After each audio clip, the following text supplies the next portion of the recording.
to say it's been a tumultuous 24 hours in British politics just feels like a classic understatement. Liz Truss's history-breaking reign as PM will be remembered for all the wrong reasons, the shortest of all stints in number 10. Joining me now is GB News host and political commentator Calvin Robinson. Calvin, welcome. 44 days in office. She certainly found an awkward place in the history books, hasn't she? I know, bless her. She's broke records, but not the ones I think she was hoping for. But it was all a stitch-up from the beginning. They didn't want her. They put her up against Rishi Sunak because they assumed she would lose to Rishi Sunak. They wanted him. And, of course, she won, so they've been forcing her out ever since. For 2 weeks of those 44 days, let's not forget, it was the Queen's funeral and the state mourning, so she didn't really get to do anything as Prime Minister. Right. She's only had 2 weeks in office.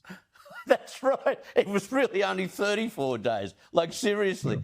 There are so many Tories staring at the unemployment queue at the moment. They are angry. Here's Conservative MP Charles Walker, just before Truss resigned, expressing his dismay to the BBC. This is an absolute disgrace. As a Tory MP of 17 years, who's never been a minister, who's got on with it loyally most of the time, I think it's a shambles and a disgrace. I think it is utterly appalling. So you seem quietly... I'm livid. And, you know, I really shouldn't say this, but I hope all those people that put Liz Truss in number 10, I hope it was worth it. I hope it was worth it for the ministerial red box. I hope it was worth it to sit round the cabinet table, because the damage they have done to our party is extraordinary. Calvin, strong words. Yeah, so Charles Walker echoes my thoughts, actually. They're messing around with the party, but also they're messing around with the country. We need stability right now, and we need a strong leader to get us through this mess that we're in post-COVID. And I don't think Liz Truss was the right person for that, but I don't think many people do. The problem we have now is that they have to get over a threshold of 100 parliamentarian supporters in order to get put on the ballot paper for the next leadership contest. And the two front runners at the moment who are still here are Penny Mordaunt and, once again, Rishi Sunak, the guy that the establishment want. But, of course, Boris Johnson is talking about making a return. I think he is possibly the only one who could take both of them on, and he could certainly get 100 supporters. However, I would have liked someone who wasn't any of those three. I would have liked Kemi Badenoch or Suella Braverman, someone who's actually a conservative with actual conservative values. But we will never see that, unfortunately. If Boris got in, it would be the comeback to beat all comebacks. Yes, it would. It would be Churchillian. And to be honest with you, out of all of the people in the party, Boris Johnson is the only one who has a shot of winning the next election. And even that's not a given at this point.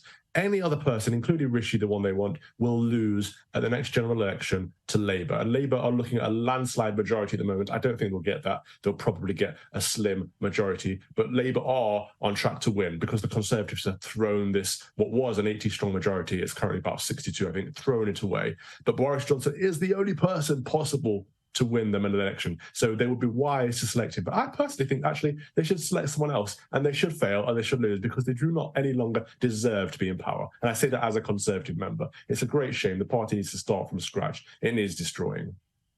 Brits must be fed up too, because they're being fried by inflation, cost of living, energy prices, while the politicians, for another full week, play politics again.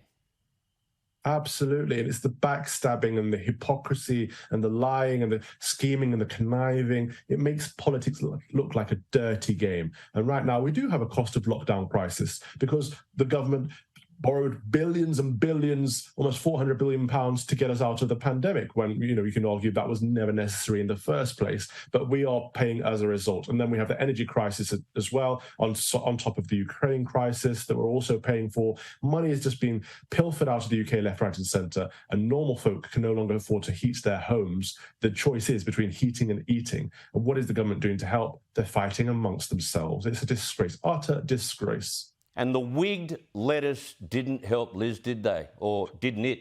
Or she? Or he? The fact that the lettuce survived longer than the Prime Minister is just sad, isn't it? We are living through historic times. The fact that we've had the shortest serving British Prime Minister in history during our lifetimes, as well as a European war, as well as a global pandemic, as well as the Brexit situation. We are living through the most historic times. Can politics just go back to being boring, please? Can we have some normal times just for once? Calvin, great to get your comments, even though that they are hard to hear. Thank you very much for joining us tonight on Credlin.